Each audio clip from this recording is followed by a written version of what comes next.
impulsado por la Vicerrectoría de Investigaciones y el programa de maestría en estudios interdisciplinarios del desarrollo. El profesor Eduardo Restrepo es profesor de la Universidad Javeriana, director del Departamento de Estudios Culturales. Con la Universidad del Cauca ha tenido muchas relaciones, ha sido profesor visitante del Departamento de Antropología, doctorado en Antropología, de nuestro programa de maestría en Estudios Interdisciplinarios del Desarrollo, y como conocemos, ha hecho muchísimas contribuciones respecto a varios temas, entre ellos lo que compete a este seminario, que es la teoría social crítica, a los estudios postcoloniales, a los estudios de la identidad. Tiene pues una contribución muy importante. Hoy es un tema que compete, que ya en la primera sesión, los que hemos estado asistiendo a las conferencias de la primera sesión, ya el profesor Ramón Gosfogue hizo una discusión de su pensamiento decolonial y los estudios postcoloniales. Hoy el profesor Eduardo profundizará y ampliará en esta perspectiva. Así que muchísimas gracias, Eduardo, bienvenido. Muchas gracias, Javier. Muchas gracias a la maestría y a la Universidad del Cauca por esta oportunidad de venir a hablar de uno de los pensadores que considero más importantes del siglo XX y por supuesto de lo que va corrido del XXI, que es Stuart Hall. Me gustaría empezar diciendo que el 10 de febrero de este año murió Stuart Hall. Stuart Hall nació en 1932, entonces murió con más de 80 años, realmente 82 años. Y este año fue el año de su muerte. Entonces es un año que no es un año cualquiera, sino que es el año donde se cierra todo un ciclo de vida y más de 50 años de labor intelectual. Los primeros textos que Stuart Hall produce y las primeras contribuciones en el escenario de lo político y de lo académico se remontan a los años 50. Entonces vamos a hablar de un personaje que tuvo medio siglo, más de medio siglo de contribuciones y de diferentes aportes a esferas tan disímiles como una esfera académica y esferas como la discusión pública y política en Gran Bretaña. Entonces, decir que Stuart Hall es alguien que nace en 1932 en Jamaica, en una Jamaica que es una Jamaica colonial. O sea, la Jamaica de 1932 no es la Jamaica de los años 60 o 80, cuando se da el proceso de descolonización o por lo menos de liberación de la colonia con respecto a Inglaterra. En la Jamaica que nace Stuart Hall es una Jamaica colonial, y por ser una Jamaica colonial, Stuart Hall es un sujeto colonial, una persona, un individuo que fue producido, que fue constituido por una serie de prácticas, por una serie de relaciones, por una serie de representaciones que estaban muy al centro de una sociedad colonial. Entonces, ahorita cuando empecemos a trabajar la idea de Stuart Hall y la cuestión postcolonial, vamos a tener como referente el hecho de que Hall vivió en carne propia y creció en un contexto colonial. Él, cuando tiene unos 18 años, se va con una beca a estudiar a Inglaterra. Eso es 1952. Él se va a estudiar a Inglaterra, 51-52, se va a estudiar a Inglaterra un doctorado en estudios literarios. Stuart Hall empieza su formación académica en estudios literarios y él llega a una Inglaterra de los años 50 que está muy marcada por una serie de transformaciones y por una serie de digamos, de retos en términos de las imágenes y los imaginarios políticos de la época.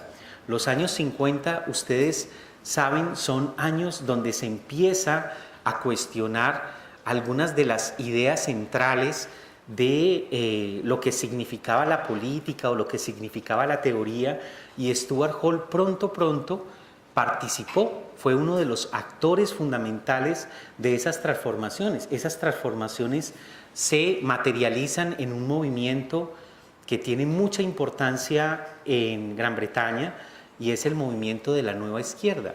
Stuart Hall es uno de los primeros intelectuales que se articula a uno de los primeros movimientos sociales existentes en Occidente, que fue el movimiento de protesta contra las armas atómicas. Entonces, Hall se engancha fuertemente con los procesos y los movimientos políticos en la Inglaterra de la época. Es un momento donde la noción y los partidos, digamos, de izquierda estaban dominados por las visiones más estalinistas, más totalitarias. Y Hall, junto con otra gente como E.P. Thompson y Raymond Williams, se mueve y cuestiona esas nociones más convencionales y más totalitarias de lo político, y ahí es donde él se articula con el asunto de la nueva izquierda. Entonces,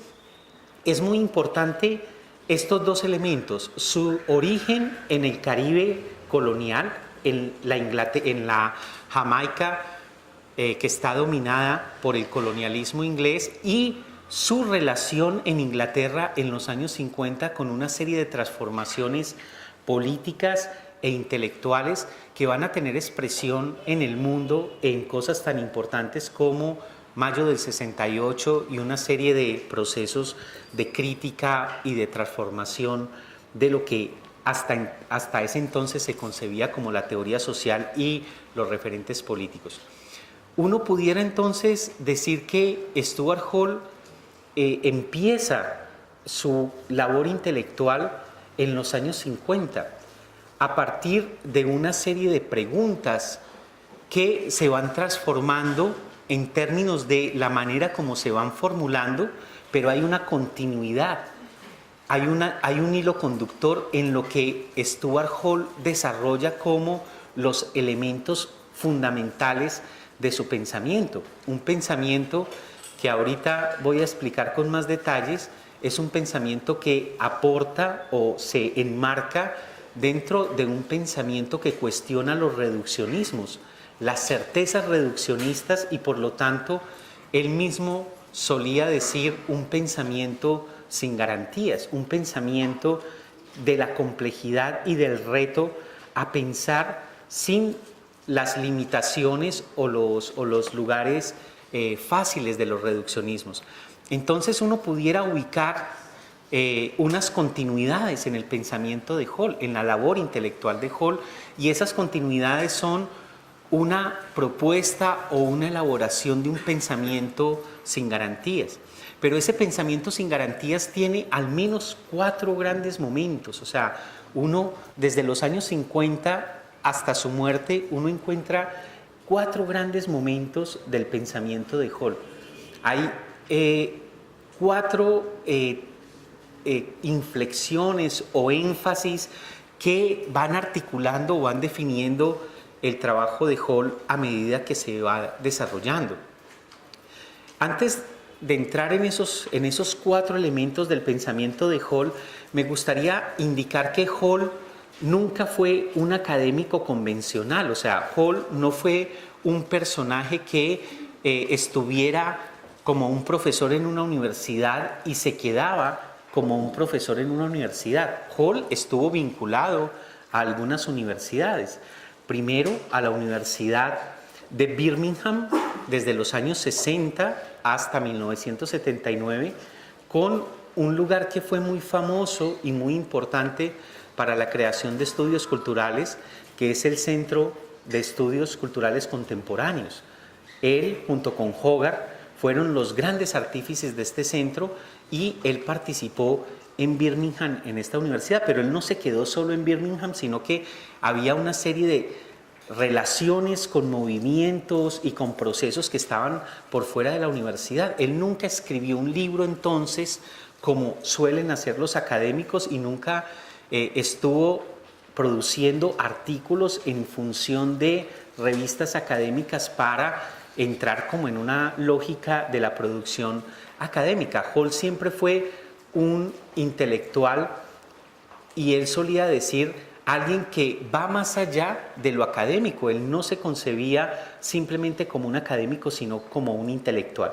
Entonces, primero Birmingham hasta 1979, después del 79 hasta que se jubiló, él fue profesor de la Open University, de la Universidad Abierta, que es una universidad, digamos, para educación de adultos, una universidad que tiene un proyecto muy distinto de lo que sería Oxford, donde él estudió su doctorado, más nunca completó, o universidades más convencionales. Entonces, antes de meternos en estos 4 momentos del pensamiento de Hall, me gustaría que quedara claro el hecho de que Hall no puede ser entendido o no puede ser reducido a la figura de un académico.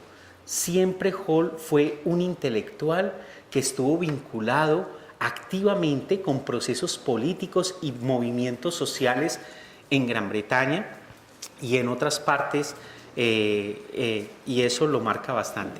Bueno, ¿cuáles son los 4 momentos que uno puede ubicar en el pensamiento de Hall, en la labor intelectual de Stuart Hall?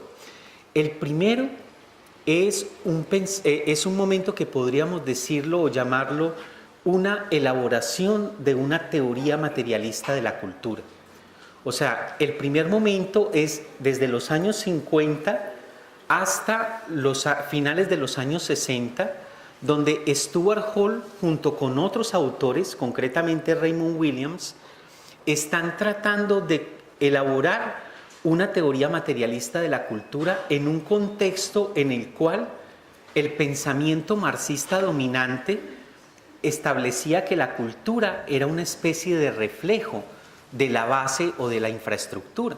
Entonces, Raymond Williams y Stuart Hall estaban tratando de elaborar una teoría de la cultura que no la limitara o no la conduciera o no la estableciera como un simple reflejo o epifenómeno de la base o la infraestructura. En otras palabras, la cultura no es simplemente un epifenómeno de la economía. La cultura tiene unas características y tiene unos procesos que no se pueden reducir a ser simplemente reflejo de la dimensión económica, como el marxismo más ortodoxo de la época, lo que se llama el materialismo vulgar o el economicismo, estaba pregonando en los años 50 en la Inglaterra de esa época. Entonces, uno de los elementos fundamentales de ese primer momento de la labor intelectual de Stuart Hall fue cuestionar esas visiones reduccionistas, economicistas, que veían a la cultura como un asunto de un simple reflejo, de un asunto que estaba en la superestructura, que era un reflejo de la estructura. Esa elaboración se conecta con otra elaboración que es un cuestionamiento a los estudios literarios de los cuales Raymond Williams y Stuart Hall estaban vinculados. Para los estudios literarios de la época, la cultura era un asunto de alta cultura.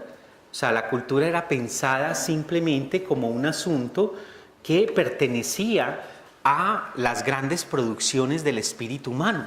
Entonces estaba alguna literatura, Shakespeare, o estaba algunas obras de la música o de la pintura, y eso era como se entendía la cultura desde esos estudios literarios que reducían la cultura a una dimensión textual y estetizante de la misma.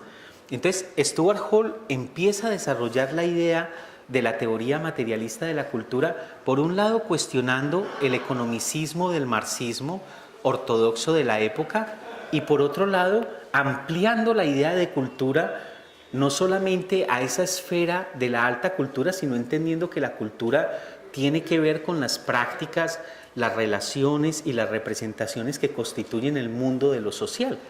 Y ahí hay una obra muy importante, un trabajo muy importante, el de Richard Hogarth, que abre el campo de los estudios literarios a digamos, las prácticas y las condiciones de vida que se estaban dando con la transformación de la sociedad inglesa industrial de la posguerra.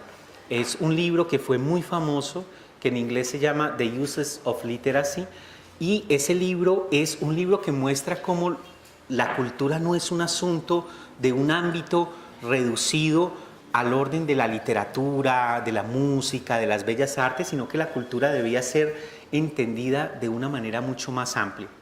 Entonces, el primer momento del trabajo de Hall está en un cuestionamiento de esos dos reduccionismos, el reduccionismo de la cultura como reflejo de la economía, como un simple epifenómeno de la economía, y el cuestionamiento del reduccionismo de la cultura a unas obras del espíritu humano, que sería el asunto de concebir la cultura como alta cultura. En ese sentido, en ese primer momento, Stuart Hall empieza a construir una teoría fundamental que lo va a marcar durante todo su trabajo, desde esa época hasta los últimos días de su vida. Y es una teoría que tiene que ver con tratar de comprender, tratar de elaborar una conceptualización de la determinación que no sea determinista. O sea, una teoría materialista de la cultura apunta a comprender que la cultura tiene unas condiciones materiales de existencia, hay unas determinaciones, que las cosas no pasan porque sí, que hay unos procesos históricos que implican ciertas tendencias y ciertas configuraciones, pero eso no significa que exista un determinismo. Entonces, Stuart Hall, desde este primer momento de una teoría materialista de la cultura, se embarca en tratar de entender una determinación no determinista. Esto es, cuestionar el reduccionismo y el determinismo de muchas teorías en boga en la época, pero no abandonar la idea de que hay una conexión, hay una articulación, hay una tendencialidad histórica que tenemos que considerar. Entonces, esa idea de una determinación no determinista es la que va a producir uno de los conceptos fundamentales de Stuart Hall, es el concepto de articulación. O sea, el concepto de articulación nace, él lo retoma de Ernesto Laclau y lo conceptualiza posteriormente, nace en ese intento, en ese ejercicio de tratar de entender cuáles son las determinaciones de los procesos sociales, pero son determinaciones que no están garantizadas, que no están definidas de antemano, que no son únicas ni tienen una única articulación. Entonces está la noción de una determinación no determinista, y ahí él recoge uno de los conceptos más importantes de Althusser, que es el de sobredeterminación. Este primer momento, el momento de una teoría materialista de la cultura, es el momento de los 50 a finales de los 60, donde Stuart Hall está trabajando varias temáticas. Para entender una teoría materialista de la cultura, Hall recoge la noción de ideología de Althusser. O sea, en esa época Hall está conversando mucho con Althusser, y está conversando con un Althusser que está invitando a pensar el lugar de las ideas.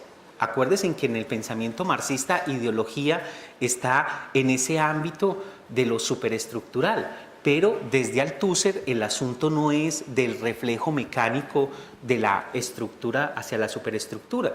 Entonces, esta época de una teoría materialista de la cultura es donde Hall escribe una serie de materiales, una serie de textos con respecto a la noción de ideología. Y de Althusser él recoge tres ideas fundamentales con respecto a ideología. Primero, ideología no es entendida como falsa conciencia. Ideología no es entendida como una mentira que la gente tiene en la cabeza, para nada. La noción de ideología que recoge Stuart Hall de Althusser es la noción de un sistema de ideas en las cuales nosotros hacemos sentido de nuestro lugar social y de las luchas que establecemos en esa formación social. Entonces, la noción de ideología que recoge de Althusser Hall tiene que ver con esta noción de cómo las ideas importan para constituir nuestra existencia, para darle sentido a nuestra existencia. Otro de los aspectos fundamentales de los que mencionábamos esta mañana con respecto a la noción de ideología de esta época de Stuart Hall es la idea de que las ideologías se inscriben en prácticas, se hacen cuerpos, producen espacios.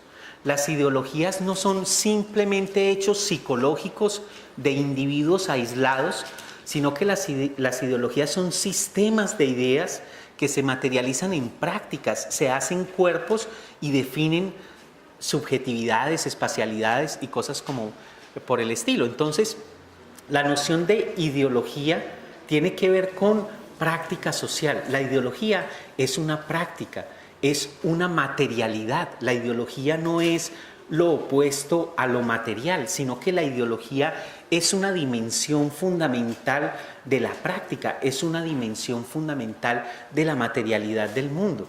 Y eso tiene que ver con el tercer aspecto que toma Hall de Althusser y que tiene que ver con esta primera elaboración, una teoría materialista de la cultura, y es que, como dice Althusser en Ideología y aparatos ideológicos de Estado, las ideologías producen sujetos. Entonces, la noción de interpelación es fundamental en este momento en Hall, y es fundamental porque la interpelación quiere decir que los sujetos somos producidos literalmente, somos constituidos literalmente por las ideologías.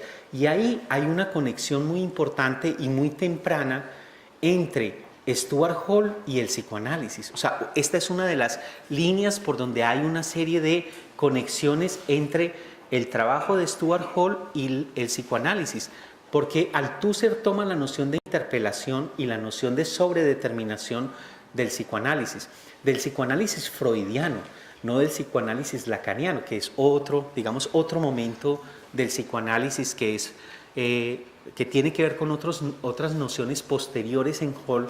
Por ejemplo, la noción de fantasía, de la que voy a hablar más adelante, es una noción que ya es más lacaniana y no es, freudiana. Entonces, para este primer momento del trabajo o de la labor intelectual de Hall, él quiere darle un lugar a la cultura. La cultura importa y la cultura tenemos que entenderla desde una teoría materialista de la cultura.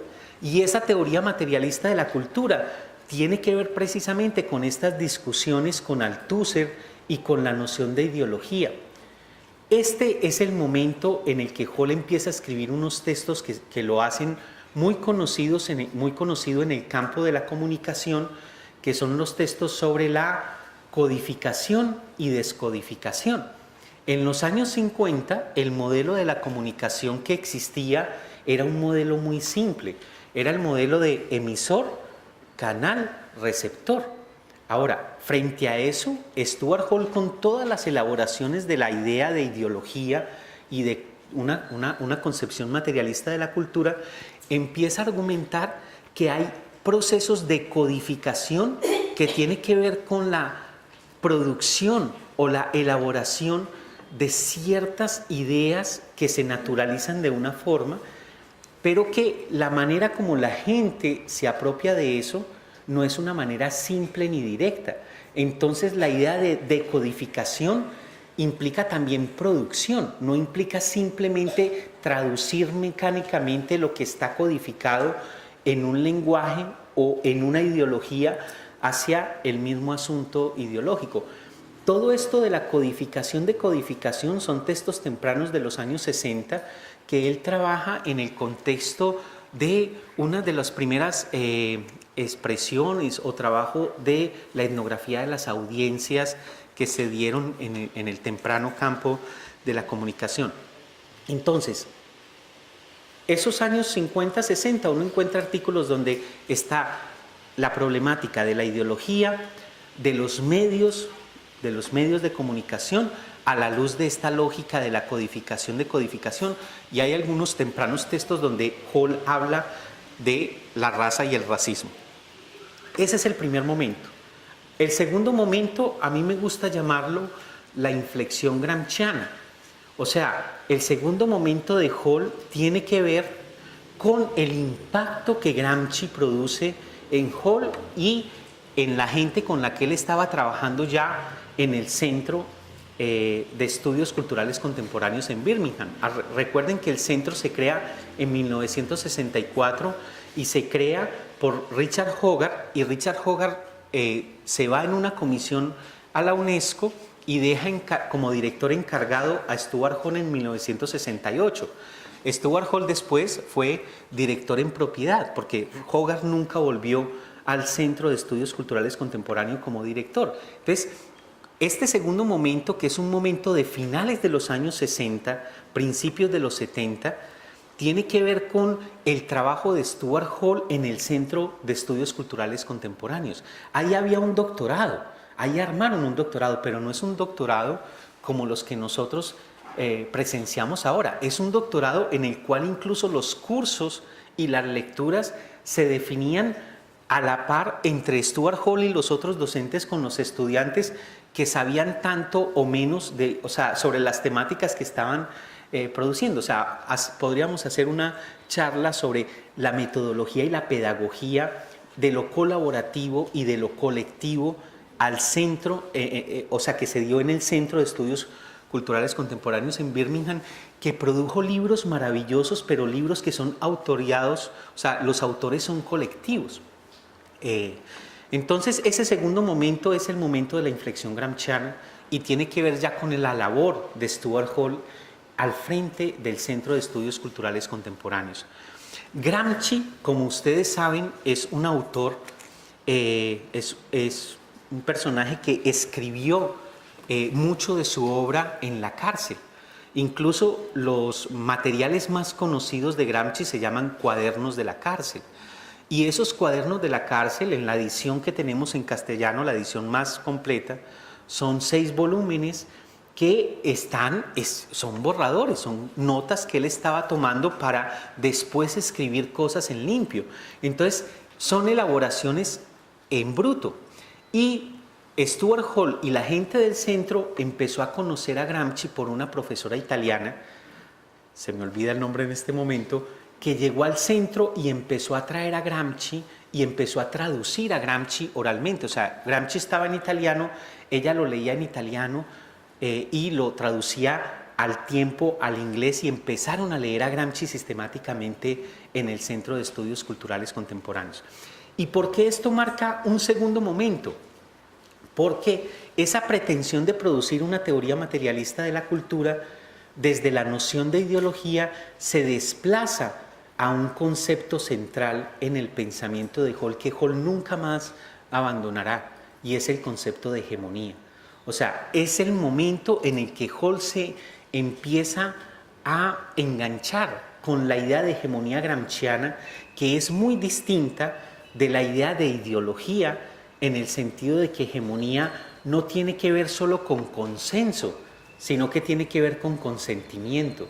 El consenso es el orden o la lógica de la ideología, y el consentimiento es el orden y la lógica de la hegemonía. Es una matiz, pero es una matiz muy importante en términos de la conceptualización, y tiene que ver también con el trabajo que empieza a hacer Hall y otra gente sobre lo que ellos llamaron el thatcherismo.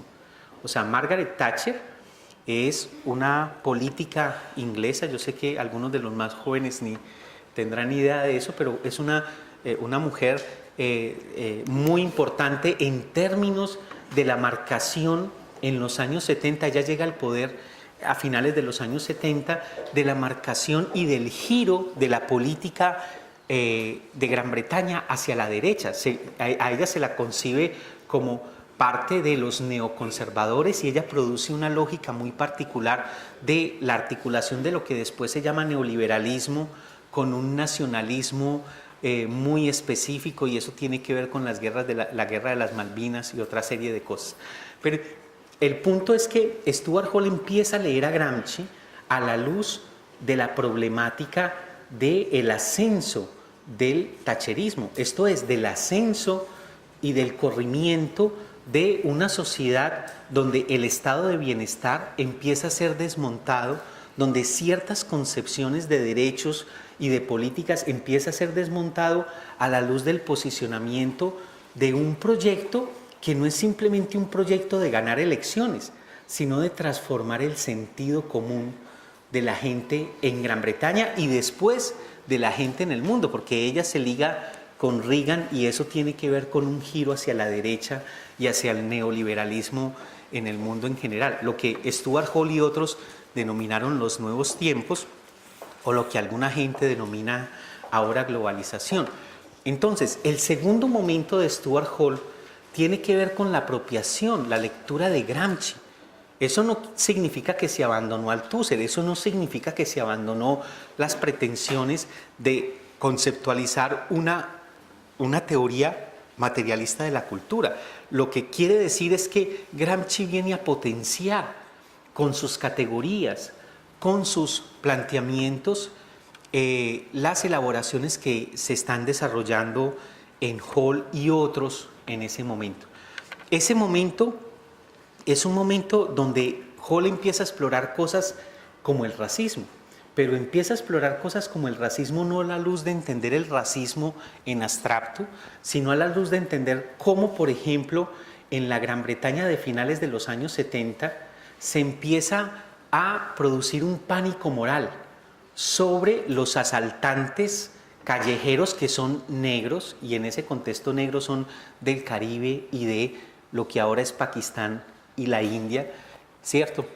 Que están asaltando a la gente en la calle, y todo ese pánico moral se liga precisamente a una racialización que implica todo un proceso de posicionamiento de un nacionalismo neoconservador que encarna o que expresa Margaret Thatcher. Entonces, es el momento de un libro muy famoso y muy importante que es colectivo, que es Policing the Crisis. Ese nunca ha sido traducido al castellano. Es un libro colectivo donde Hall, junto con otros colegas y estudiantes del Centro de Estudios Culturales Contemporáneos, analizan cómo desde un hecho concreto, como el escándalo sobre los crímenes de gente que viene de afuera, que son negros, producen una racialización y producen un nacionalismo que permite el posicionamiento de Margaret Thatcher y de eso. Entonces esos son años 70, es Gramsci, ese es el segundo momento. Y ese momento es muy importante en el trabajo de Stuart Hall. El tercer momento del trabajo de Hall podemos ubicarlo con el impacto y la apropiación del postestructuralismo en la obra de Hall. Y ojo que Hall nunca dejó de ser o nunca dejó de operar en una problemática marxista, pero Hall nunca fue un marxista convencional. Cuando hablábamos de la teoría materialista de la cultura, Hall estaba operando en una conceptualización o una problematización marxista del mundo, pero no lo estaba haciendo en unos términos del reduccionismo marxista de esa época. Entonces no podemos ver estos momentos como que Hall primero fue marxista y ahora es postestructuralista, no. Hall siempre operó en la problemática marxista, y la problemática marxista la entendía Hall a partir de tres aspectos concretos. El primero tiene que ver con la relevancia de lo material, de las condiciones materiales de existencia para la explicación de la historia y de la sociedad. Tiene que ver con el materialismo. Acuérdense, en una teoría materialista de la cultura. El segundo tiene que ver con un enfoque de historización. Tiene que ver con una manera de entender las cosas no como algo que está dado, sino como resultado de procesos. Ahora, Hall nunca fue hegeliano, porque es que ser hegeliano sería operar en un pensamiento con garantías, porque es en cierta lógica Hegel es teleológico, no, es un pensamiento en el cual no encajaría Hall, pero Hall es profundamente ligado a la historización. Y el tercer elemento de esa problemática marxista que comparten muchas otras teorías es que, acuérdense, los filósofos han interpretado de múltiples maneras el mundo, lo que importa sin embargo es transformarlo.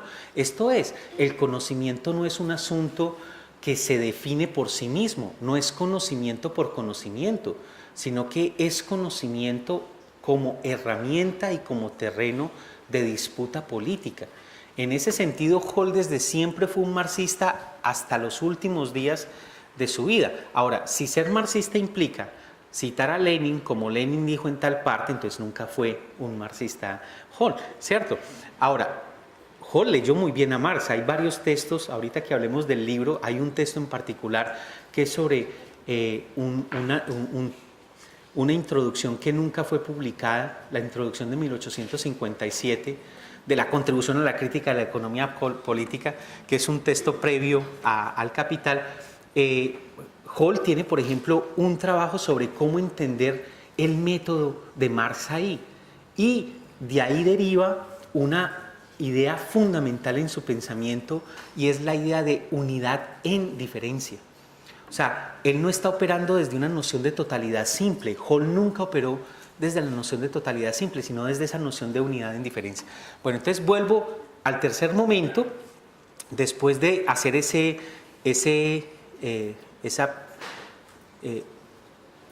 punto de que Hall no es que se volvió postestructuralista después y abandonó lo que era antes. Él no es un pensador de etapas, sino un pensador que va operando desde ciertas problemáticas. El postestructuralismo en Hall tiene dos nombres centrales y dos categorías fundamentales. Los nombres centrales, pues, son Foucault y Derrida. Y las dos categorías centrales que se apropia Hall en los años 80 y que fueron muy importantes para lo que él hace durante los años 80 es la noción de discurso y la noción de différance. Esos son las dos categorías centrales desde las cuales Hall empieza a trabajar una serie de temáticas que son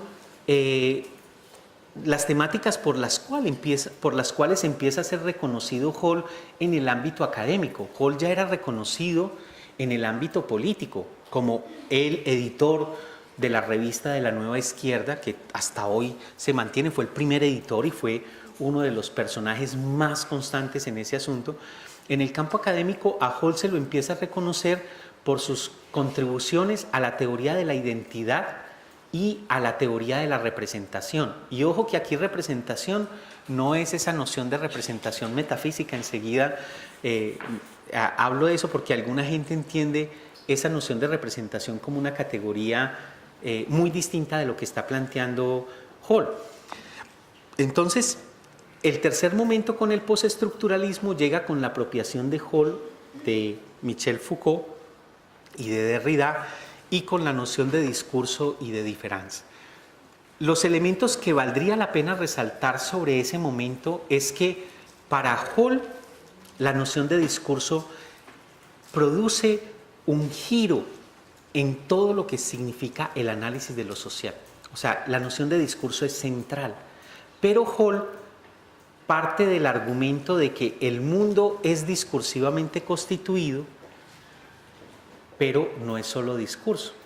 O sea, para Hall el discurso es un elemento constitutivo de lo social, es un asunto fundamental en lo social, pero lo social no es solo discurso.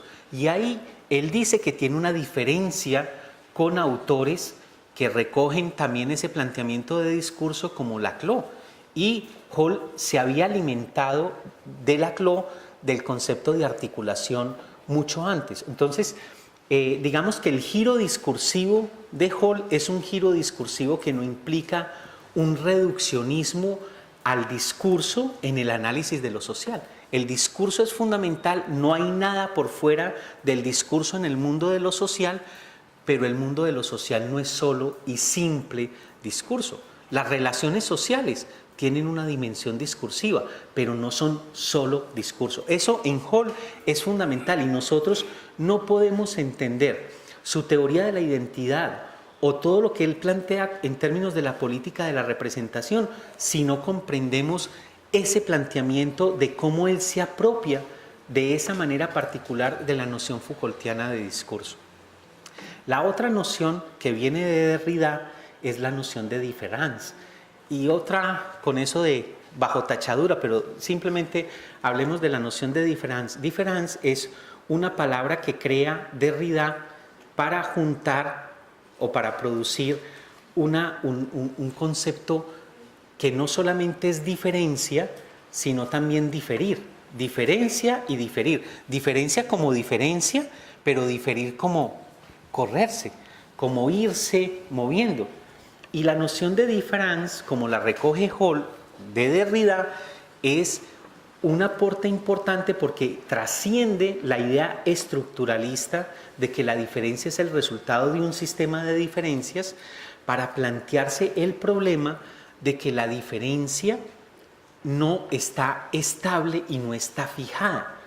La diferencia es un asunto de un constante diferir y por lo tanto Stuart Hall ahí se mueve en una lectura no fundacionalista, o si ustedes quieren, antiesencialista, o para ser más preciso, antiesencialista, de elaboraciones sobre la identidad, sobre la nación, sobre la cultura, etcétera, etcétera. Entonces, la importancia de la noción de différance tiene que ver con ese asunto de desestabilización, ese asunto de no fijación del significado, pero no cae en el extremo posmoderno de que entonces nada está fijo. O sea, Hall siempre se mueve desde un cuestionamiento de unas teorías, pero no cae en el otro extremo. Por ejemplo, les doy un ejemplo muy importante, es que Hall cuestiona las ideas esencialistas de la identidad. Las identidades no son expresiones de unas esencias transhistóricas que están ahí de una vez y para siempre, que se mantienen a través de la historia de la misma manera.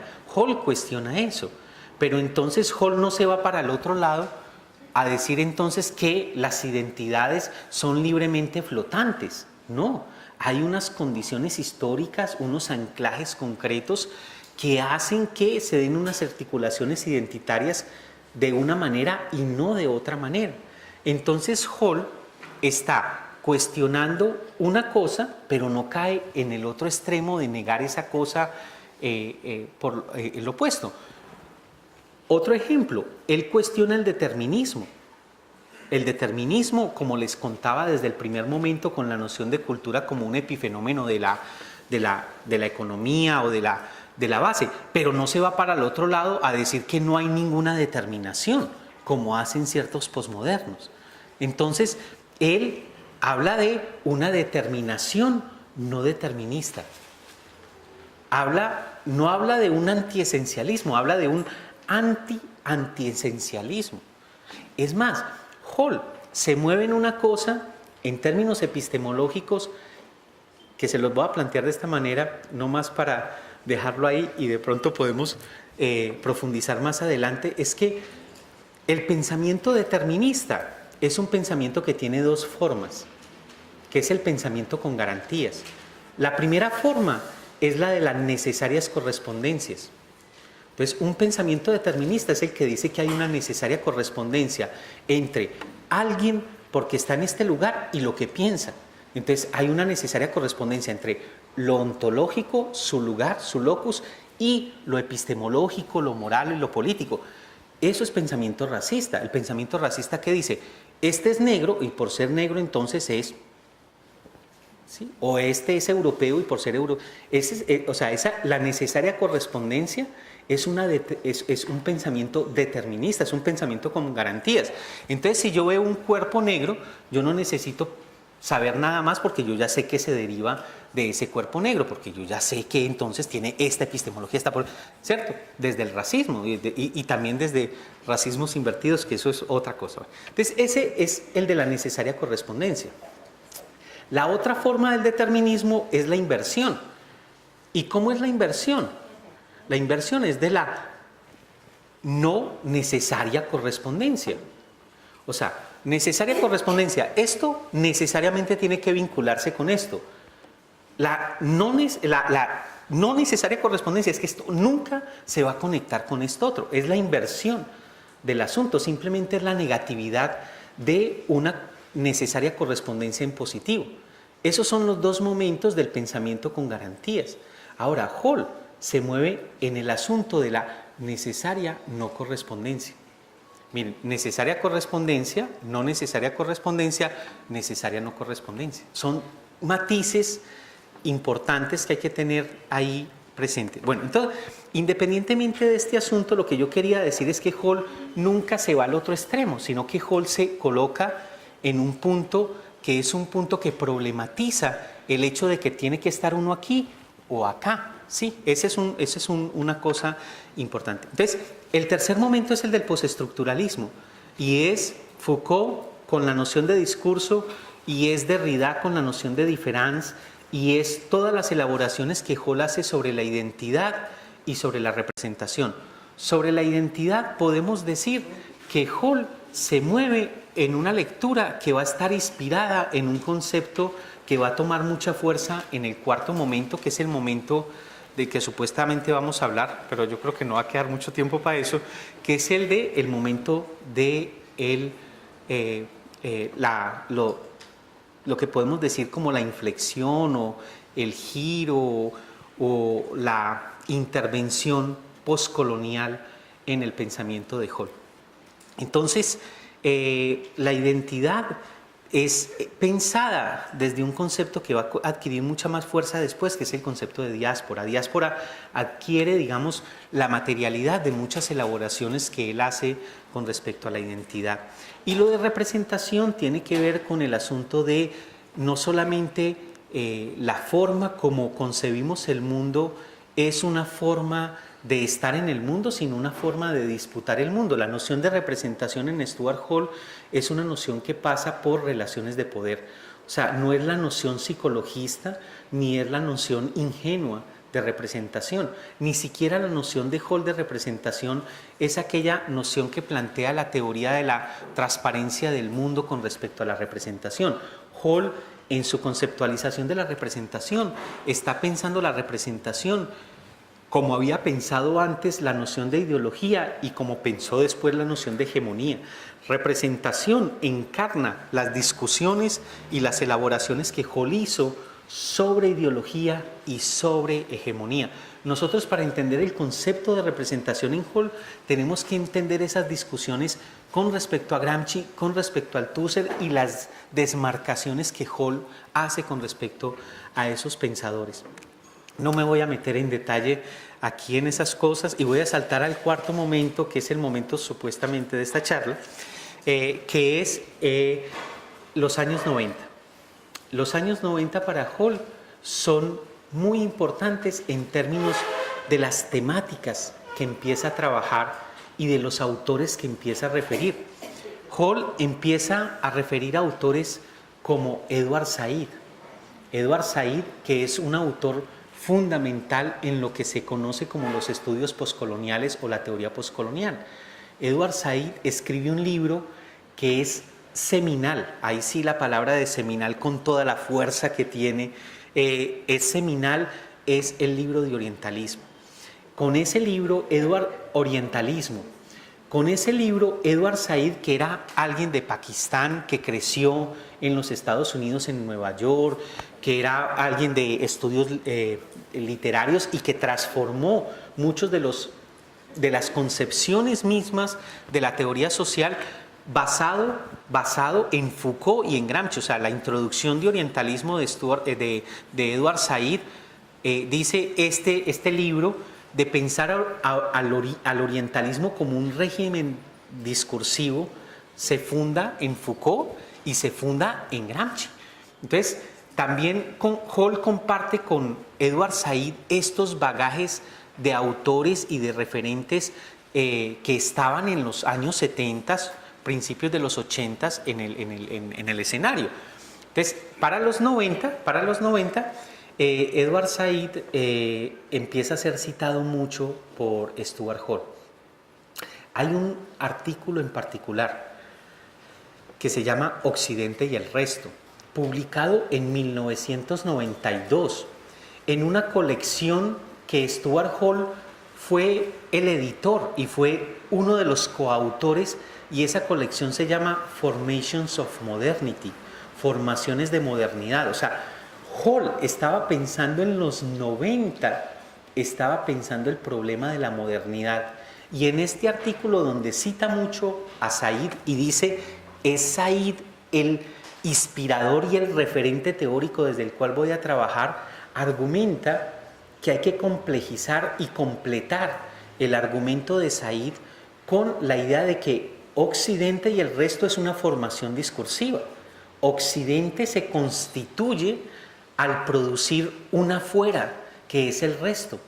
Y esa producción de la fuera, que es el resto, es lo que define una distinción ontológica radical entre Occidente y el resto, y esa distinción ontológica radical tiene que ver con un proyecto donde la modernidad define, y cito literalmente, un lado oscuro. ¿Eso le suena a algo que dicen por ahí algunos personajes ahora? El lado oscuro es precisamente ese resto que está producido como exterioridad de la modernidad y que hace parte de una formación discursiva que no solamente es epistémica, porque no es solamente, para usar a Lévi-Strauss, buena para pensar, es buena para gobernar, es buena para colonizar. El colonialismo y lo que vamos a ver como el poscolonialismo están fundados en esa formación discursiva que produce a Occidente y al resto. Entonces, uno de los autores de los años 90, de este momento en Hall, que es el momento del poscolonialismo, es Edward Said. Otro autor que cita fuertemente Hall en esta época es un personaje que también hemos visto muy mencionado últimamente, y es Frantz Fanon.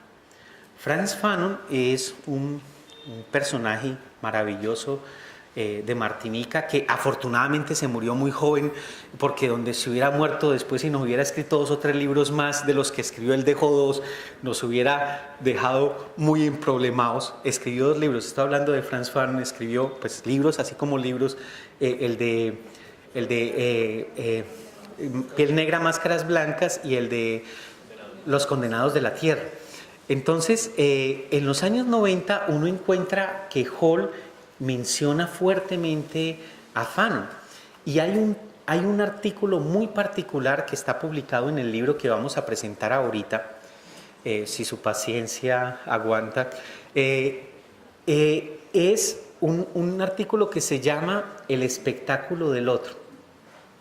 El espectáculo del otro también es un texto que Hall escribe para estos libros que él edita en la Open University. El espectáculo del otro es de 1997, o sea, el de Occidente y el resto es publicado en el 92. El espectáculo del otro es de 1997, y es un libro que está tratando de dar cuenta de diferentes aspectos de la modernidad por diferentes autores. Hall lo edita con otros autores, y el capítulo que él escribe, además de la introducción, es este capítulo, el del espectáculo del otro. Y en este capítulo, donde se refiere mucho a Frantz Fanon, lo que está mostrando el espectáculo del otro es la racialización de un otro, que por lo tanto implica una naturalización de su inferioridad en el marco del discurso colonial. Y entonces, en ese artículo, que en inglés es muy amplio, con ejemplos, fotografías, etcétera, etcétera, la versión en castellano está muy recortada en términos de imágenes y cosas así, porque no podíamos darnos el lujo de que ese artículo saliera en ese tono, porque es un tono muy pedagógico también, como lo es el artículo de Occidente y el resto. Tiene preguntas y todo, y cuestionarios y todo. O sea, estamos pensando en la Open University y en libros de texto para la Open University. En ese texto de Occidente y el resto, Hall hace análisis, por ejemplo, de cómo estaba la publicidad de los jabones en el periodo colonial inglés, y entonces cómo el asunto del jabón implicaba toda una lógica racializante y una lógica inferiorizante de ciertas poblaciones. En ese artículo de Occidente y el resto es donde Stuart Hall trae la noción de fantasía lacaniana, donde muestra que el pensamiento racial se produce en un proceso ambivalente, por un lado de desprecio y de desconocimiento, pero por otro lado de una inconsciente, de un deseo inconsciente por ese otro que ha sido despreciado, porque como es un sujeto moralmente tachado, entonces es un sujeto de una sexualidad desbordada, de una, unas corporalidades que trascienden el recato del colonial. Entonces ahí está toda esa imagen de que los negros son sexualmente muy poderosos. Entonces Hall trabaja la idea, ¿no? La idea es esa idea de la racialización, por un lado como una inferiorización, pero por otro lado como un deseo no confesado de ser como ellos, no poder ser como ellos, de un fracaso y una frustración de no poder ser así. Es todo lo que Stuart Hall trabaja en este texto, y lo trabaja desde análisis no solamente del jabón, sino también de el material, digamos, audiovisual existente en la época, de las películas, de una serie de representaciones en las revistas, en la literatura, ¿sí? Que hace parte de lo que podemos denominar con Edward Said la imaginación colonial. Entonces lo que hace Hall es mostrar cómo esa imaginación colonial está profundamente vinculada a la producción de unos otros racializados como sujetos morales, tachables, naturalmente inferiorizados de Occidente. Entonces, ese texto tiene que ver mucho con Fanon y con todo el trabajo de esta racialización. Hay otro material, otro elemento con el que cerraría para pasar a la presentación del libro, es un artículo que él publica hacia finales de los 90, que tiene que ver con la pregunta literal. Aquí está, esta es la versión anterior del libro, es ¿cuándo fue lo poscolonial pensando en el límite? Este es un artículo donde Stuart Hall hace un recuento crítico por los aportes de los estudios poscoloniales y revisa y cuestiona algunas de las críticas más obvias o más visibles que se han hecho a los estudios poscoloniales en la época. Varias cosas para resaltar con este artículo, y ahí vemos ese último momento en términos del pensamiento de Hall, que es el momento, digamos, de una problematización de Europa y del eurocentrismo como elementos constitutivos de la teoría social y de la teoría política contemporánea. Tiene que ver con, primero, la noción, ¿qué significa pos en poscolonial? Mucha gente, cuando escucha la palabra poscolonial, asocia la idea de poscolonial con que es una etapa posterior al colonialismo. Entonces asocia la noción de poscolonial con que ya no hay colonialismo, porque es una etapa posterior al colonialismo, y si es posterior al colonialismo es porque ya no hay colonialismo. La noción de poscolonial es precisamente lo opuesto. La noción de poscolonial quiere decir que el colonialismo es una experiencia constitutiva de nuestro presente, no es una cuestión del pasado. El del poscolonialismo no es una negación del colonialismo, es una marcación de que deberíamos poner en evidencia cómo esa experiencia nos está constituyendo hoy a nosotros, para descentrarla, para desplazarla, para llevarla más allá, para cuestionarla. Entonces la noción de poscolonial colonial en poscolonialismo no es una negación de el colonialismo actualmente existente, sino un reconocimiento de la importancia y la trascendencia de la experiencia colonial en nuestro presente. Ejemplos concretos de cómo está el colonialismo vivo y coleando en nuestro presente. Ejemplo concreto, modernidad. La noción de modernidad no es una cosa que está por fuera del colonialismo. La noción de modernidad implica al colonialismo mismo, y lo implica tanto que se constituye o se imagina como lo opuesto del colonialismo. Si ustedes quieren ver los nexos profundos entre modernidad, Europa, colonialismo y violencia, pues ahí está el maravilloso texto de Césaire de El discurso del colonialismo, por ejemplo, que es un texto que nadie puede descalificar posmoderno, porque mucha gente cuando escucha estas cosas, entonces se refugia en la idea de eso es posmoderno y por lo tanto no hay que prestarle atención. Entonces podemos leer gente como Césaire que no tiene ninguna, digamos, culpa con el posmodernismo. El otro ejemplo que podemos dar es el racismo. El racismo constituye nuestro presente, el hecho de que nosotros pensemos que existen unas poblaciones más importantes que otras, unas poblaciones cuentan y otras poblaciones no cuentan.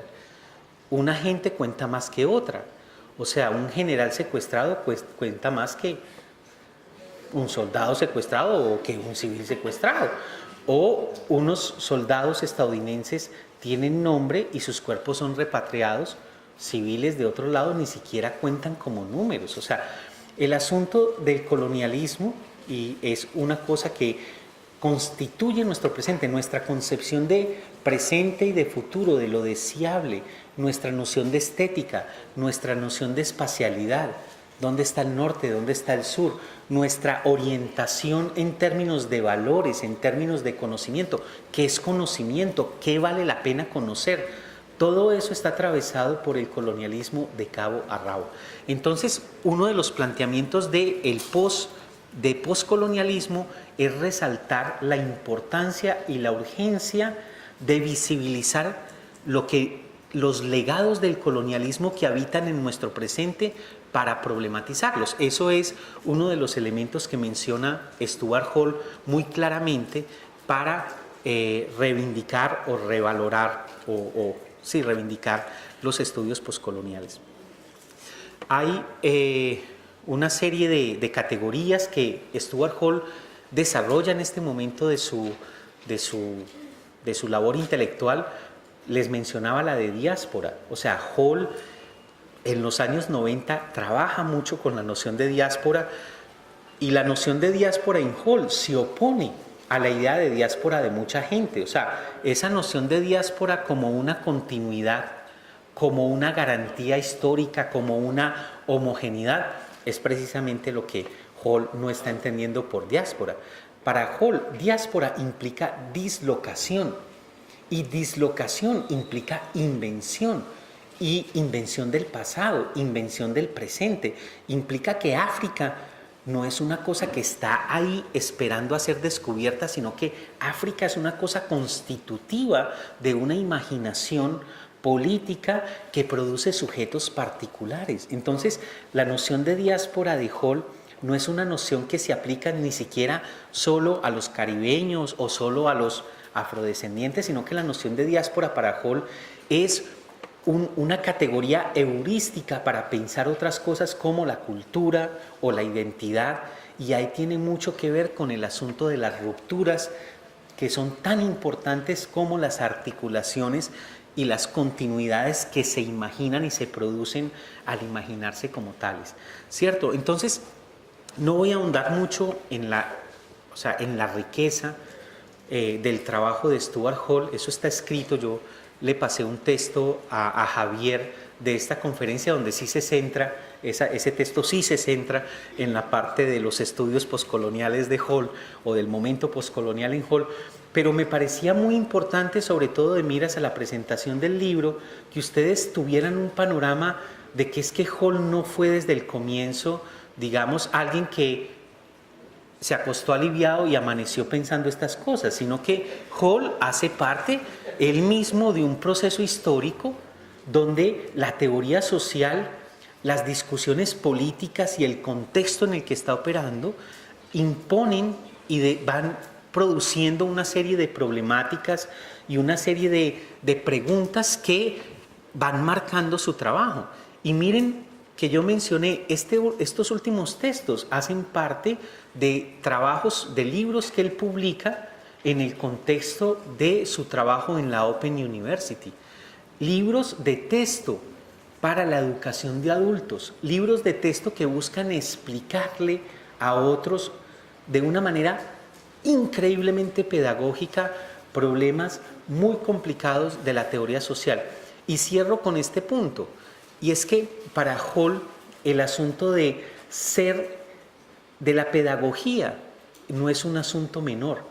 El ser claro, el ser entendible, el poder comunicarse con nosotros hace parte de una concepción de lo intelectual y de la teoría que cuestiona muchas ideas de que lo intelectual y la teoría tiene que ser una cosa solo para iluminados y solo para un pequeño grupo de personas que manejan códigos herméticos que no pueden ser objeto de disputa, de intervención y de problematización desde grandes audiencias. Para Hall, lo intelectual es un proyecto político y eso se refleja en el gesto pedagógico de cómo escribía y de cómo hablaba para conectarse, para escuchar y para interpelar a gente que él consideraba sus pares.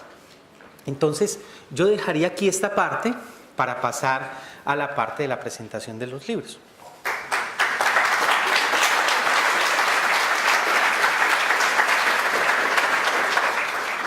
Hola, ¿cómo estás? ¿Qué más? ¿Bien o qué? Este es... donde quiero hacer una presentación, pues más que del autor, de la historia que ha tenido este texto. Y quiero empezar con el que decía precisamente Eduardo, que se llama también Sincratías, que es del año 2010. Y me llama mucho la atención que yo me acerco a Stuart Hall precisamente en ese año, cuando veo este libro y específicamente veo un título que me interesa mucho de él, que es El espectáculo del otro. Posteriormente hablo con Axel, que asume la editorial en el año 2011, y me dice él, 2 años después, en el año 2013, que este libro lo saca específicamente la editorial Envión, y él lleva este libro a Bogotá, a las diferentes librerías, y anuncia: este libro se va a vender mucho y va a ser de mucha importancia en unos años. Como a veces pasa con las librerías, que donde solo importa lo comercial, pues muchos no creen, dejan algunos textos y el texto se agota. Entonces yo quiero aquí hablarles no solamente de 3 editores, que son los que producen este libro, sino de 4 editores. Los primeros 3 editores son Eduardo Restrepo, Víctor Vinch y Catherine Walsh, que hacen una preparación exhaustiva en la traducción y en la organización de la obra.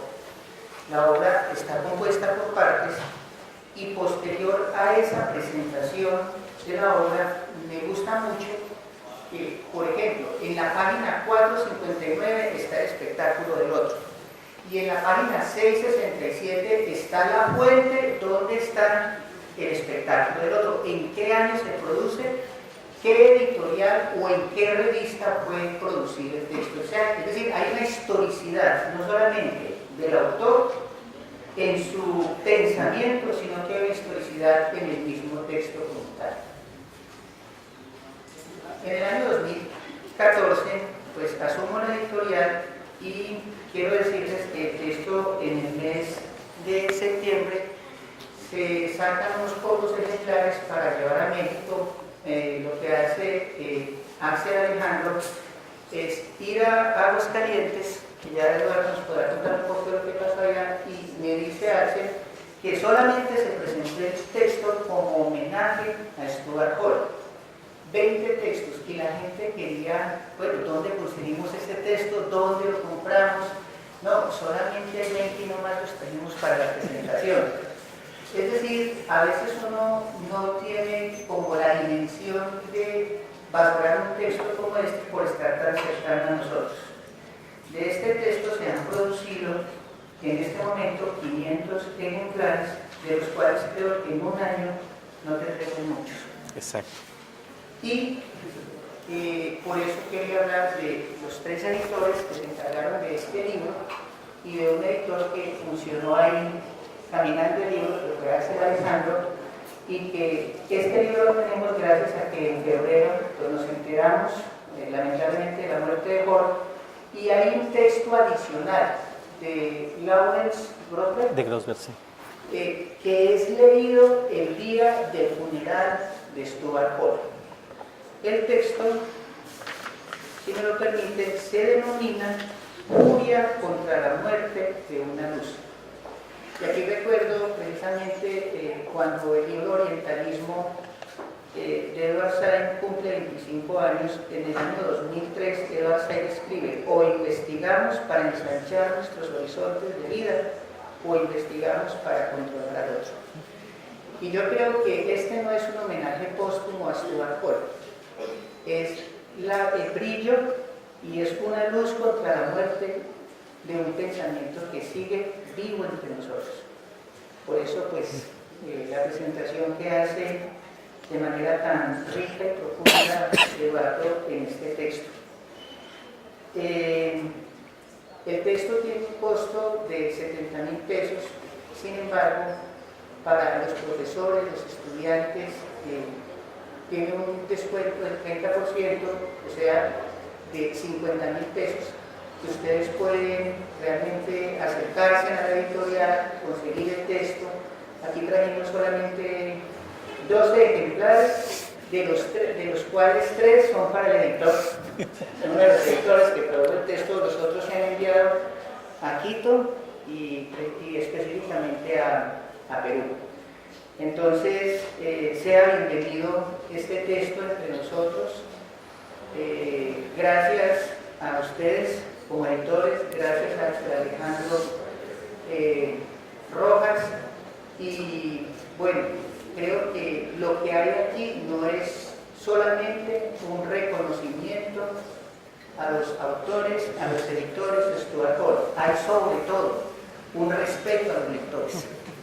O sea, que hay un respeto a ustedes por la manera como está editado el libro. Si usted quiere ver la fuente, que está la fuente del texto, ver la manera tan cuidadosa que yo, de hecho, cuando se revisaba este texto, ya lo teníamos listo para impresión, y llega un correo de Eduardo Restrepo: un momentito, necesitamos corregir nuevamente el texto, y eso hizo que tuviera una revisión ampliada y documentada del texto.